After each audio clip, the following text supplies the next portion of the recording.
Hello everyone. सो यहाँ पे आज हम लोग डिस्कस करने वाले हैं बायोलॉजी, और बायोलॉजी में यहाँ पे 1 से लेकर 20 क्वेश्चन देखने वाले हैं। मतलब हम टोटल 20 क्वेश्चन देखने वाले हैं। नेक्स्ट जो आप लोग का होगा वहाँ पे 20 से लेकर 40, मतलब हम डेली यहाँ पे 20 क्वेश्चन देखेंगे। अब ये मत सोचिए कि सर 20 क्वेश्चन ही दे रहे हैं, आप 20 क्वेश्चन को ही अच्छा से कीजिए। और जब मैं क्वेश्चन जब पूछूंगा टेस्ट के रूप में, तो इसी 20 क्वेश्चन से मैं घुमा के ही पूछूंगा, या 20 या 60 या 100 क्वेश्चन हो जाए। तो ऐसा नहीं कि टेस्ट नहीं लूँगा, टेस्ट जरूर लूँगा। तो क्वेश्चन को हम सीधा रूप में भी पूछेंगे और घुमा के भी पूछेंगे, और आप लोग के एग्जाम में भी इसी तरीके से क्वेश्चन पूछा जाता है। तो ये नहीं कि मैं ये लाइन बताया हूँ तो आप भी इसी लाइन को पढ़ के चले जाइएगा, नहीं। क्वेश्चन का एक्सप्लेनेशन मैं कर रहा हूँ या मैं समझाने की कोशिश कर रहा हूँ, उन्हें भी आप लोग ज़रूर पढ़ के जाइएगा और टेस्ट ज़रूर दीजिएगा, ठीक है। और बहुत ही ज़्यादा महत्वपूर्ण होती है जो भी मैं यहाँ पे आप लोग को क्वेश्चन देता हूँ, तो बहुत ही मेहनत से मैं डिज़ाइन भी करता हूँ, तो आप लोग भी पढ़िएगा ज़रूर। और यहाँ पे हम लोग देखने की कोशिश करें question of first, and question of first देखें सेल। यहाँ पे कोशिका, आप लोग के एग्जाम में कोशिका से भी क्वेश्चन पूछा जाता है, और बायोलॉजी का एक पहला टॉपिक ही होता है सेल। तो यहाँ पे हम इनके बारे में देखने वाले हैं। तो जी यहाँ पे बात करें कोशिका, मतलब सेल का ऐसा कौन सा भाग है जो पाद कोशिका मतलब होता है प्लांट सेल में बेसिकली पाया जाता है। अब क्वेश्चन ये कह रहा है कि प्लांट सेल में बेसिकली कोशिका का ऐसा कौन सा भाग है जो प्लांट सेल में बेसिकली पाई जाती है। सेल वॉल या सेल मेम्ब्रेन, मतलब कोशिकाएं भित्ति या कोशिकाएं झिल्ली या लवक या राइबोसोम। तो देखिए आप यहाँ पे इसका आंसर हो जाए कोशिकाएं जो भित्ति है वो प्लांट सेल में बेसिकली पाई जाती है। तो सीधा सीधा आप लोग के एग्जाम में पूछ लिया जाता है। थोड़ा सा हम इनके बारे में अगर हम देखने की कोशिश करें, देखिए कोशिकाएं है ना, बेसिकली कई सारी कोशिकाएं से मिलकर बेसिकली क्या होती है, हमारी बॉडी बनी होती है। तो यही बात यहाँ पे बेसिकली मेंशन है। और कोशिकाएं के जो अध्ययन, यहाँ पे थोड़ा मिस्टेक है, कोशिकाएं के जो अध्ययन होता है ना उसे हम काइटोलॉजी कहते हैं। और कोशिकाएं का बेसिकली खोज किसने किया था, तो कोशिकाएं का जो खोज है ना रॉबर्ट हुक ने किया था। कब किया था, तो 1665 में किया था। ये 1665 डेट आप नहीं भी याद रखिएगा तो चलेगा, बट ये जरूर याद रखिएगा जो मैं रीड किया हूँ ना उस चीज़ को, या मैं जो चीज़ को गोला करता हूँ तो उस चीज़ को जरूर पढ़िएगा। यहाँ पे हम बात करने वाले हैं स्लाइडेन एंड स्वान ने कोशिकाएं के सिद्धांत बेसिकली दिया था। तो इस नाम को भी थोड़ा सा हाईलाइट कीजिएगा। और इन्हीं के अनुसार, ठीक है, जितने भी सारे जीव होते हैं वो कोशिकाएं के एक या एक से अधिक कोशिकाएं से मिलके बने होते थे। देखिए ये पॉइंट को आप अच्छा से पढ़िएगा। यहाँ से ही क्वेश्चन, कई सारी क्वेश्चन, मतलब अगर मैं बात करूँ यहाँ से क्वेश्चन बनाने की मैं कोशिश करूँ तो 5 से 6 क्वेश्चन इस पॉइंट से बन जाएगा, ठीक है। तो 5-6 क्वेश्चन यहाँ हुआ, एक क्वेश्चन यहाँ हुआ, तो टोटल 7 क्वेश्चन हो गया। तो ऐसा नहीं कि आप लोग इन चीज़ को नहीं पढ़ेंगे, आप लोग के एग्जाम में अगर यहाँ से नहीं है तो यहाँ से जरूर आ जाएगा। इसीलिए तो मैं आप लोग को बता रहा हूँ कि 2000 एमसीक्यू क्यों दूंगा ना, भले ही एमसीक्यू आप लोग का बहुत ही कम होगा, बट आप उन्हें अच्छा से पढ़िएगा ना तो आप लोग के एग्जाम के लिए मोर देन सफिशिएंट, मैं आप लोग को 12 बोल रहा हूँ, मोर देन सफिशिएंट होगा, ठीक है। हमें ज़्यादा नहीं चाहिए, हमें 70% चाहिए, ठीक है। नाउ आगे यहाँ पे हम लोग देखने की कोशिश करें, थोड़ा सा कोशिकाएं के भाग देखें, प्रमुख भाग। हाल ही का इनके अलावा भी और सारे भाग होती है, बट यहाँ पे हमें यही भाग यहाँ पे मेंशन क्यों, जो कि आप लोग के एग्जाम में अक्सर क्वेश्चन पूछ लिया जाता है। जैसे कि आप लोग के एग्जाम में कोशिकाएं भित्ति, जिसे सेल वॉल बोला जाता है, सेल मेम्ब्रेन से पूछ लिया जाता है, राइबोसोम से पूछ लिया जाता है, माइक्रोकोंडिया से पूछ लिया जाता है, लाइबोसोम से पूछ लिया जाता है, केंद्रक से पूछ लिया जाता है, लवक से। हाल का यहाँ पे हम मेंशन नहीं किया एक्सप्लेनेशन, इन सभी को हम किसी क्वेश्चन में और सेट करके इन सभी के बारे में हम यहाँ पे डिस्कस कर लेंगे। तो इस सभी से पार्ट से आप लोग के एग्जाम में क्वेश्चन पूछा जाता है, ठीक है। इनके अलावा भी कुछ ऐसा भी पार्ट है जो यहाँ पे मेंशन नहीं क्यों नहीं आप लोग के एग्जाम में पूछता है। तो इन सब के बारे में एटलीस्ट आपको जानकारी होना चाहिए थोड़ा थोड़ा बहुत, ठीक है। जैसे कि माइक्रोकोंडिया, राइबोसोम क्या होता है, तो इस सब के बारे में थोड़ा थोड़ा। नाउ आगे यहाँ पे हम लोग देखने वाले हैं नेक्स्ट क्वेश्चन। और नेक्स्ट क्वेश्चन यहाँ पे हम देखें मत्स्य वर्ग। मत्स्य मतलब होता है मछली, ठीक है, मछली पालन, ठीक है। यहाँ पे मैं बोल ही दिया मत्स्य वर्ग जो अंतर्गत आती है, मछली आती है बेसिकली, या सांप आती है, या यहाँ पे बात करें मेढक, इनमें से सभी। तो जी नहीं, इसका आंसर जो होगा ना मछली होगा, इसका आंसर ए इसका करेक्ट आंसर हो जाएगा। थोड़ा सा हम इनके बारे में अगर हम देखने की कोशिश कीजिए, और आप प्लीज़ अच्छा से पढ़िएगा आप लोग भी। मत्स्य बेसिकली वर्ग के अंतर्गत मछली आती है, और मछली बेसिकली श्वासन मतलब होता है जो हम सांस लेते हैं ना, वो सांस लेने की जो प्रक्रिया होती है मछली, वो किसके द्वारा सांस लेती है, तो गिल्स के द्वारा बेसिकली मछली सांस लेती थी। इस चीज़ को थोड़ा सा हाईलाइट कीजिएगा। सिंपल इस रूप में क्वेश्चन पूछा जाएगा, मछली की श्वासन प्रक्रिया है, तो आपके ऑप्शन होगा गिल्स। इस तरह भी क्वेश्चन पूछ लिया जाता है। अल्टरनेट रूप से भी क्वेश्चन आप लोग को एग्जाम में दिखेगा, तो डरना नहीं है यहाँ पे कि हाँ भाई हम इसे पढ़ के नहीं आए, आप पढ़े जरूर होते हैं बट आपको ये चीज़ याद नहीं आता उस टाइम। क्योंकि जो भी कुछ पूछता है वो बेसिक ही पूछता है। तो गिल्स के द्वारा बेसिकली यहाँ पे सांस लेती है मछली। थोड़ा सा और यहाँ पे हम देखने की कोशिश करें, यहाँ पे जो शार्क जो मछली होती है, वो शार्क मछली में कोई भी हड्डी उपस्थित नहीं होती थी। इस चीज़ को थोड़ा सा हाईलाइट कीजिएगा। सिंपल क्वेश्चन ऐसे यहाँ भी पूछा जाएगा कि ऐसा कौन सा मछली है जिसमें कोई भी प्रकार की हड्डी नहीं पाई जाती, तो आपके ऑप्शन होगा शार्क। और शार्क मछली को ही बेसिकली डॉग फिश के नाम से भी जाना जाता है। और हिपोकैम्पस, ठीक है, एक हिपोकैम्पस जिसे हम समुद्री मीन कहते हैं, जिसे ही हम इसी समुद्र घोड़ा के नाम से भी जाना जाता है। और विश्व में सबसे धीमी चलने वाली बेसिकली मछली है, तो इस पॉइंट को हाईलाइट करने वाले हैं। और जबकि समुद्री गाय, यहाँ पे समुद्री घोड़ा लिखा है, याद रखिएगा, समुद्री गाय और समुद्री सिंह बेसिकली क्या है, एक मैमल है। नो गेम्बूसिया बेसिकली बात करें यहाँ पे, गेम्बूसिया एक मछली का नाम है। तो गेम्बूसिया, इसे हम मस्कीटो फिश भी कहते हैं। इसे तालाब या कुआं में छोड़ने से मच्छर को नियंत्रित किया जा सकता है। अब मैं एक चीज़ यहाँ पे समझाऊँ, अगर कोई तालाब हो या कहीं पे आप लोग का पानी जम जाता है, तो यहाँ पे आप लोग देखोगे छोटा छोटा मच्छर आके यहाँ पे क्या होता है, बैठ जाता है, ठीक है। अगर आप इस मछली को बेसिकली उस तालाब या जहाँ भी पानी जमा है वहाँ पर आप डाल दोगे, तो सारा मछली को क्या हो जाएगा, नियंत्रण। मतलब इस मछली को मेरे ख्याल से इसका भोजन ही बेसिकली मच्छर है, ठीक है। तो इन्हें आप छोड़ दोगे तो यहाँ पे देखोगे सारे मच्छर बेसिकली ख़त्म हो चुका है। तो इस चीज़ को थोड़ा सा हाईलाइट करेंगे। और जो एक मछली का नाम क्या है, पासन मछली, जो सबसे ज़्यादा क्या होती है, बिसेली बेसिकली मछली होती है। तो यहाँ पे मैंने जितना भी पॉइंट मेंशन किया हूँ, तो इस पॉइंट को आप लोग ज़रूर हाईलाइट कीजिएगा। देखिए काफ़ी महत्वपूर्ण पॉइंट यहाँ पे मैं मेंशन किया हूँ, तो इन्हें आप लोग ज़रूर पढ़ के जाइएगा। नाउ आगे यहाँ पे हम लोग देखने की कोशिश करें डीएनए की खोज किसने की थी यहाँ पे। तो देखिए डीएनए की मैं बात करूँ, यहाँ पे थोड़ा सा मिस्टेक है। अच्छा, फ्रांसिस क्रिक ने किया था या ग्रेग मेंडल ने किया था। हरगोविंद खुराना, ये तो होगा ही नहीं सबसे पहले। और उपयुक्त में से कोई नहीं। देखिए इसका आंसर क्या हो जाएगा, डी हो जाएगा, डी करेक्ट हो जाएगा। इनमें से कोई नहीं बेसिकली इसका खोज नहीं किया था। देखिए इसका जो खोज है बेसिकली ये दोनों मिलके किया था। तो यहाँ पे ऑल ऑफ एबव होता या A+ भी होता, तो यहाँ पे हम टिक लगा सकते थे। यहाँ पे थोड़ा सा हम देखने की कोशिश करें, डीएनए आप अगर समझने की कोशिश करें। चलिए पहले इनके बारे में देखते हैं। डॉक्टर जेम्स वाटसन और डॉक्टर फ्रांसिस क्रिक, और यहाँ पे देख सकते हैं MHF बिलिंग्स तथा फ्रैंकलिन नामक विज्ञानी ने बेसिकली डीएनए की खोज किया था, ठीक है। तो यहाँ पे इस चीज़ को थोड़ा सा हाईलाइट कीजिएगा, पूछा जाता है। और डीएनए अणु बेसिकली अणुओं का एक समूह होता है, और माता पिता के वंशुनगत गुण या आनुवांशिक जानकारी उनके संतानों तक ले जाना और स्थानांतरित करने के लिए जिम्मेदार होता है। अब देखिए मैं आप लोगों को ये चीज़ समझाता हूँ कि जो आपने बोलते हैं कि यार इसका जेनेटिक ही ऐसा है, ठीक है, इसका डीएनए ही कुछ ऐसा है। आप अगर गाँव वगैरह में जाओगे तो ये वर्ड को अक्सर यूज कर लिया जाता है, ठीक है। तो इन्हें आप लोग थोड़ा सा समझ सकते हैं। और डीएनए से भी क्वेश्चन आप लोग के एग्जाम में होता है। नाउ आगे यहाँ पे हम क्वेश्चन देखने की कोशिश करें 4 क्वेश्चन यहाँ पे हम लोग देखें। जीव कोशिकाएं आनुवांशिक लक्षणों को नियंत्रण में निम्नलिखित में से कौन सा उत्तरदायी होते हैं। तो बेसिकली यहाँ पे क्या हो जाएगा, इसका आंसर मैं बात करूँ एंजाइम, जीव कोशिकाएं, आनुवांशिक लक्षण, यहाँ पे ठीक है आनुवांशिक वर्ड आ गया। तो यहाँ पे आप लोग थोड़ा सा इस चीज़ को समझ सकते हैं, मतलब डीएनए वगैरह का ही यहाँ पे चर्चा हो रहा होगा, आनुवांशिक लक्षण बोल रहा है। तो यहाँ पे एंजाइम किसी भी कीमत में नहीं होगा, हार्मोन नहीं होगा किसी भी कीमत में, आरएनए नहीं होगा, डीएनए अक्सर आप सुनते होंगे। तो यहाँ पे आंसर क्या हो जाएगा, जो कि अभी हम जस्ट यहाँ पे ये वर्ड यहाँ पे देख रहे थे, आंसर डी इसका करेक्ट आंसर हो जाएगा। नौ जो बात अभी हम बताए थे, यहाँ पे जीव कोशिकाएं के आनुवांशिक लक्षण को नियंत्रण डीएनए के उत्तरदायी होता है। तो ये बेसिक चीज़ है, आप लोग समझ गए होंगे। नाउ क्वेश्चन यहाँ पे हम बात करने वाले हैं 5 क्वेश्चन यहाँ पे हम लोग देखें। मानव, ठीक है, साधारण मानव की जो गुणसूत्र होती है 46 होती है या 56 होती है या 26 होती है या यहाँ पे बात करें 48 होती है।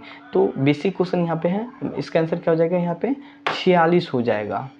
ऑप्शन ए इसका करेक्ट हो जाएगा। थोड़ा सा इनके बारे में यहाँ पे हम लोग देखें तो मनुष्य एक लिंगिक प्राणी मतलब यूनिसेक्सुअल एनिमल है, जिनमें गुणसूत्रों की कुल संख्या 23 जोड़ा होता है। जोड़ा मतलब होता है कि 23 अगर आप प्लस 23 करिएगा तो 46 हो जाता है, ठीक है। इस चीज़ को थोड़ा सा आप समझ सकते हैं ना। ये पॉइंट को यहाँ पे आप लोग ज़रूर हाईलाइट कीजिएगा, यहाँ से पूछ लिया जाता है। पुरुषों में 44 प्लस XY होती है, जबकि स्त्री में 44 प्लस XX गुणसूत्र पाया जाता है। तो यहाँ पे इस वाले बात को आप ज़रूर हाईलाइट कीजिएगा, काफ़ी ज़्यादा महत्वपूर्ण होगा आप लोग के एग्ज़ाम के लिए। नाउ आगे यहाँ पे हम लोग क्वेश्चन यहाँ पे हम लोग देखने की कोशिश करें। देखिए मैंने प्लांट से क्वेश्चन यहाँ पे सेट किया हूँ। हमें हमेशा जितना बेस्ट हो सका मैं इतना बेस्ट देने की आप लोग को कोशिश करता हूँ हमेशा। नाउ यहाँ पे बात करें किस पाद हार्मोन में बेसिकली फूल जो होता है खिलने वाला हार्मोन होता है। अब क्वेश्चन समझ रहे हैं ना क्या कर रहा है, जो फूल जो खिलता है बेसिकली ऐसा कौन सा हार्मोन होता है जिससे फूल खिलता है यहाँ पे। तो नाउ यहाँ पे हम बात करने वाले हैं ऑक्सिन बिल्कुल नहीं होगा, एथिलीन नहीं होगा, फ्लोरिन्स बिल्कुल इसका आंसर क्या हो जाएगा, फ्लोरिन्स हो जाएगा। ऑप्शन सी इसका करेक्ट हो जाएगा। इन्हीं के साथ मैंने ये जितने भी हैं इन सभी ये सब भी एक तरीके से हार्मोन है और कहीं ना कहीं ये सभी पौधा के लिए काफ़ी ज़्यादा बेनिफिट होता है। तो एक एक करके हम सभी के बारे में यहाँ पे हम थोड़ा सा डिस्कस कर लेते हैं और जो कि आप लोग के एग्जाम में भी पूछा जाता है। तो फ्लोरेंस जो होता है इसे फूल खिलने वाला हार्मोन भी कहते हैं, जो फूल खिलाने में बेसिकली मदद करती है। ठीक है, तो यहाँ पे इस चीज़ को हाईलाइट करें। एथिलीन बात करें एकमात्र ऐसा हार्मोन है जो गैसीय अवस्था में पाई जाती है, मतलब गैसीय अवस्था में होती है, जो फल को पकाने में सहायक होती है। और ऑक्सिन्स बात करें ये तने की वृद्धि, ठीक है, तने वृद्धि में सहायक होती है और जड़ों की वृद्धि को नियंत्रण करती है। मतलब जड़ होता है, सपोज ये जड़ होता है ना कि यहाँ तक पहुँचाने में, ना कि यहाँ तक मालूम चला कई सारी ज़मीन या बहुत दूर दूर में इसकी जड़ फैल जाएगा, तो इसे एक नियंत्रण करती है। तो यही हार्मोन बेसिकली, ठीक है। नौ यहाँ पे बात करने वाले हैं गैप्सिलिन्स की बात करें, यह एक तने की वृद्धि में सहायक होती है और बोना पौधा को लंबा करने के लिए बेसिकली काम करते हैं, जेबेलिन्स। ठीक है, तो यहाँ पे ये सारा थोड़ा सा हार्मोन को आप हाईलाइट कर सकते हैं। थोड़ा सा पेन नहीं चल रहा है तो यहाँ पे जितने भी हार्मोन है सारा हार्मोन को आप यहाँ पे रिलेट कर सकते हैं। नाउ आगे यहाँ पे हम लोग देखने की कोशिश करें क्वेश्चन नंबर 7 एंड 7 क्वेश्चन देखें। मनुष्य के शरीर में पैरों की जो हड्डी होती है ना वो कैसी होती है, खोखली होती है। ये यहाँ पे बात करें कि ठोस नहीं हो गया और ये भी नहीं होगा, ये भी नहीं, खोखली होती है। ठीक है, ऑप्शन ए इसका करेक्ट हो जाएगा। अभी तक हम समझते हैं जो मेरा लेग होता है वो बहुत ही सॉलिड होता है, बट यहाँ पे दिया गया है खोखली होती है। ऑप्शन ए इसका करेक्ट आंसर हो जाएगा। ना पैरों की हड्डी खोखली होती है। ना थोड़ा सा पीएच वैल्यू के बारे में देखें। मैंने पीएच के वैल्यू के बारे में जितने भी क्वेश्चन हो सका हमने सारा सेट करने की कोशिश किया।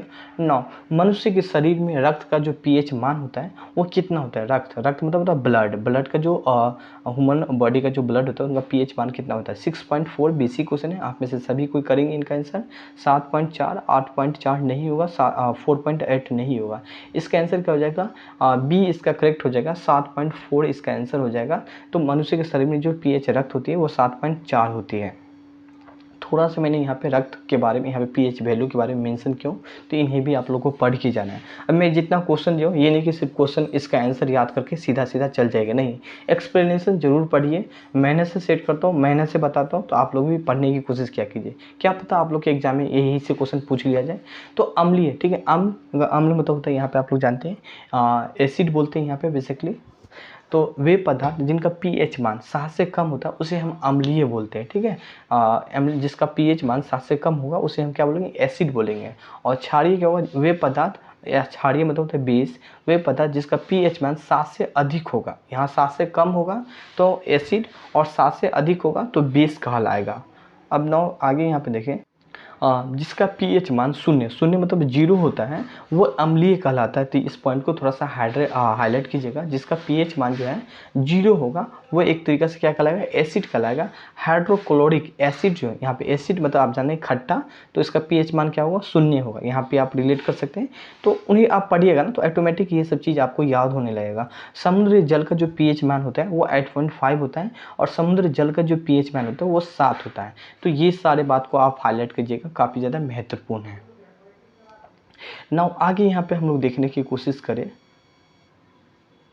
क्वेश्चन नंबर 9 मेंशन किया यहाँ पे। जो एक मनुष्य होती है, ठीक है, एक जो मानव होता है उसके शरीर में बेसिकली जल का कितना प्रतिशत होता है। तो 10% बेसिकली जल होता है क्या, नहीं, 10% नहीं होता है। 65%, 30% नहीं होगा। और यहाँ पे ऑप्शन क्या है, 75%। तो देखिए मैं यहाँ पे इनका अगर मैं आंसर बताऊँ तो इनका आंसर हो जाएगा 65%। ठीक है, ऑप्शन बी इसका करेक्ट आंसर हो जाएगा। एक जो मानव होती है वो उसमें जल का जो परसेंट में एडल्ट, ठीक है, एडल्ट ह्यूमन में बेसिकली मैं बात करूँ तो 65% बेसिकली पानी होती है, जल होती है।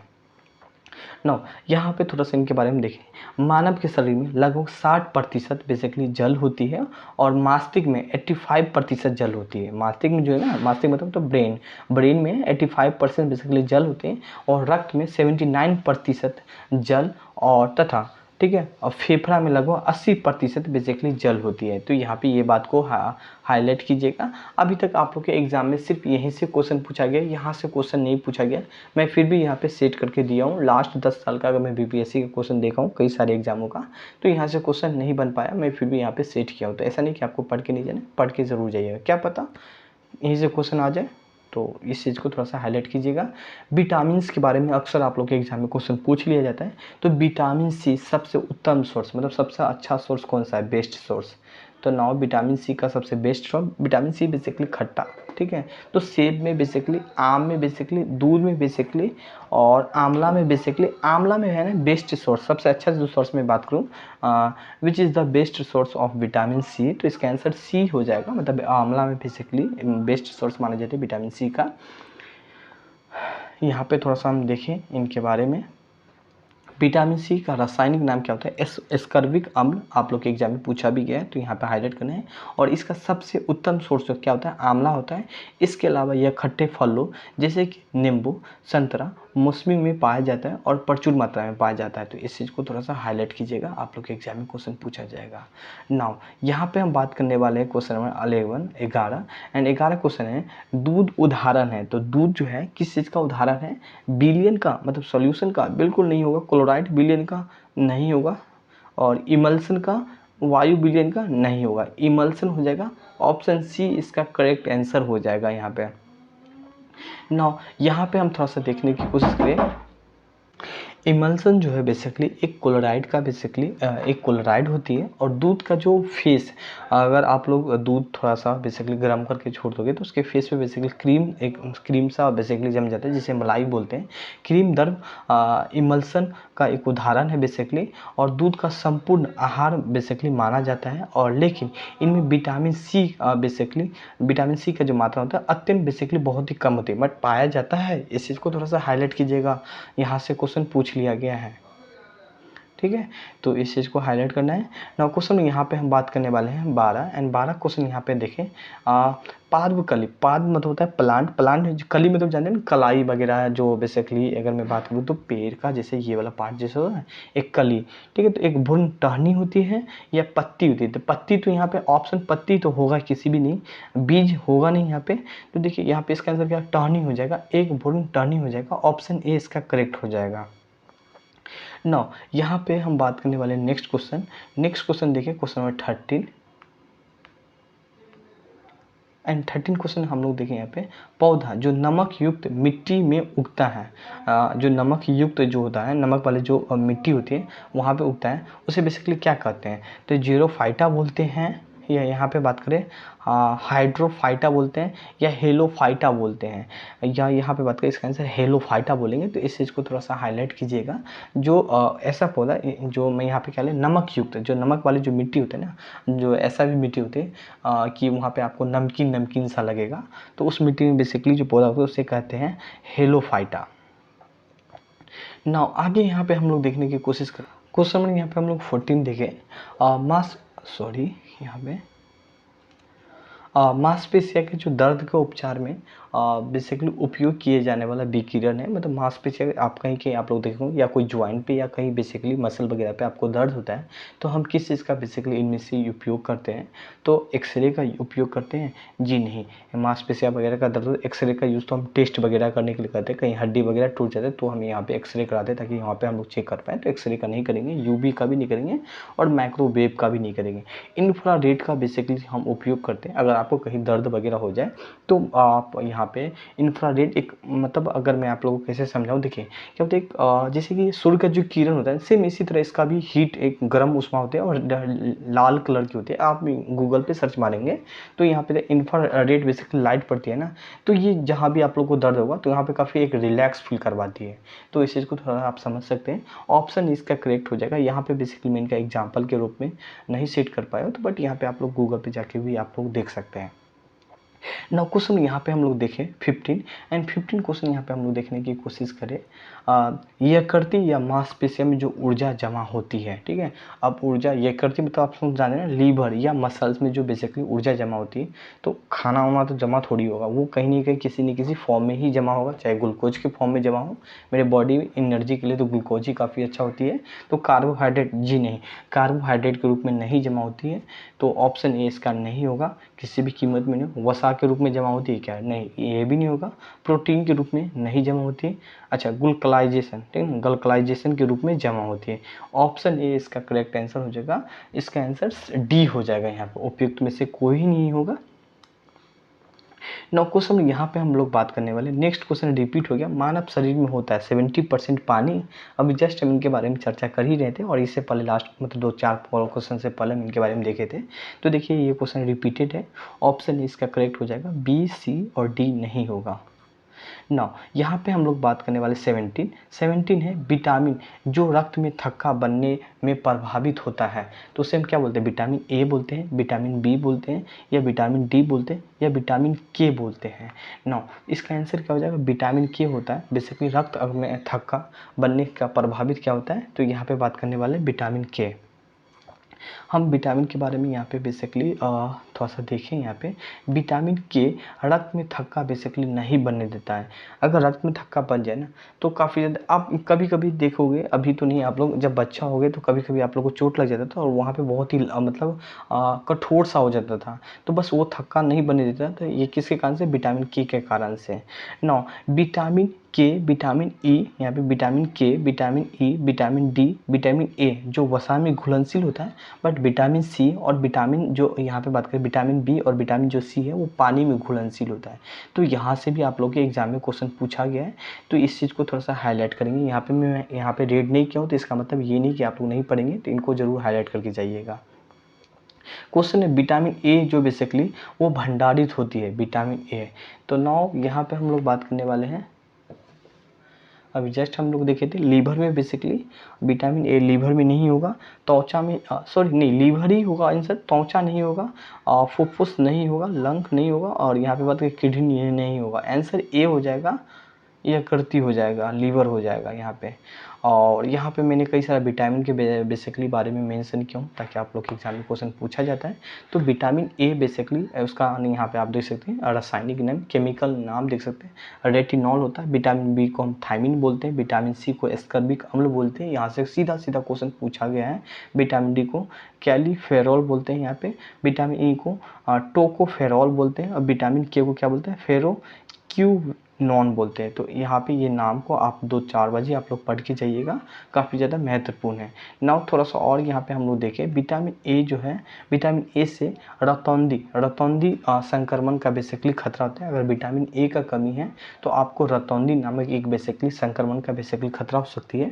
विटामिन बात करें यहाँ पे, विटामिन ए बेसिकली है गाजर और हरी सब्जी में बेसिकली काफ़ी ज़्यादा मात्रा में पाई जाती है। तो आप अगर हरी सब्जी खाते हैं और या गाजर खाते हैं तो विटामिन ए आपको प्राप्त होगी, और वहाँ पे आप लोग को रतौंधी नामक संक्रमण बीमारी नहीं हो पाएगी।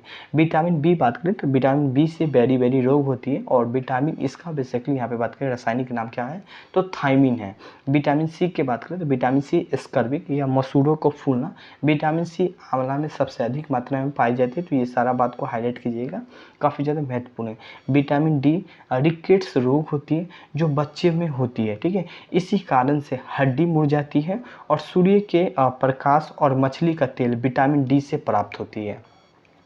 तो ये बात को थोड़ा सा आप हाईलाइट कीजिएगा, काफ़ी ज़्यादा महत्वपूर्ण है। विटामिन ए से बेसिकली विटामिन ई से ही नपुंसकता होती है। तो यहाँ पे जितने भी बात मैं मेंशन किया हूँ, तो इन्हें आप लोग 2-3 बार ज़रूर पढ़ के जाइएगा। क्वेश्चन 19 यहाँ पे देखें, यहाँ पे फिर से क्वेश्चन यहाँ पे मेरे ख्याल से, अच्छा ये ब्लड है, एक स्वस्थ मनुष्य के शरीर में बेसिकली ब्लड कितना होती है, क्वेश्चन ये पूछा गया है। 5 से 6 लीटर होती है, 3 से 4 लीटर नहीं होगी, इतना कम तो होना नहीं है और नहीं ज़्यादा होने वाले। तो 10 से 12 लीटर नहीं होती है, और 8 से 9 लीटर नहीं होगी। आंसर हो जाएगा 5 से 6 लीटर हो जाएगा। ऑप्शन ए इसका करेक्ट आंसर हो जाएगा। एक स्वस्थ जो मनुष्य होती है उसमें जो रक्त होती है वो 5 से 6 लीटर हो जाती है। नाउ यहाँ पे हम लोग देखने की कोशिश करें 20 क्वेश्चन देखें यहाँ पे। इमल्सन, ठीक है ना, इंसुलेशन, इंसुलिन जो होती है वो क्या एक फैट है, बिल्कुल नहीं, फैट नहीं, इंसुलिन एक प्रोटीन होगा। अच्छा यहाँ दिया है, तो विटामिन भी नहीं होगा, कार्बोहाइड्रेट भी नहीं होगा, प्रोटीन हो जाएगा। ऑप्शन डी इसका करेक्ट आंसर हो जाएगा। इंसुलिन बेसिकली क्या है, एक प्रोटीन है यहाँ पे। नाउ यहाँ पे हम थोड़ा सा इनके बारे में यहाँ पे हम लोग देखने की कोशिश करें। यहाँ पे इंसुलिन एक तरीका से हार्मोन होती है। क्या है, इंसुलिन एक तरीका से हार्मोन होती है और जो शरीर के प्राकृतिक रूप से बनती है और रक्त से मिलकर बेसिकली ग्लूकोज के स्तरों को मिलकर नियंत्रण करने का कार्य करते हैं। इंसुलिन का उत्पादन हमारे शरीर में अग्नाशय यानी पेनक्रियाज से होती है। तो यहाँ पे बेसिक से मैं लिखने की कोशिश किया हूँ। भोजन करने के बाद रक्त में शुगर और ग्लूकोज की मात्रा में बढ़ जाता है और उस समय बेसिकली बढ़ती हुई शुगर को नियंत्रण करने के लिए हमें इंसुलिन निकलती है। तो यहाँ पे ये इस चीज़ को थोड़ा सा आप लोग पढ़ के जाएगा। तो 20 क्वेश्चन यहाँ पे हम लोग डिस्कस किया। आई होप आप लोग को समझ में आया होगा। कोई चीज़ बोलना चाहते हैं आप लोग बोल सकते हैं। अगर आप लोग चाहते हैं कि नहीं तो आप फास्ट में करवाइए, तो मैं फास्ट में भी करवा सकता हूँ। और thank you, have a nice day.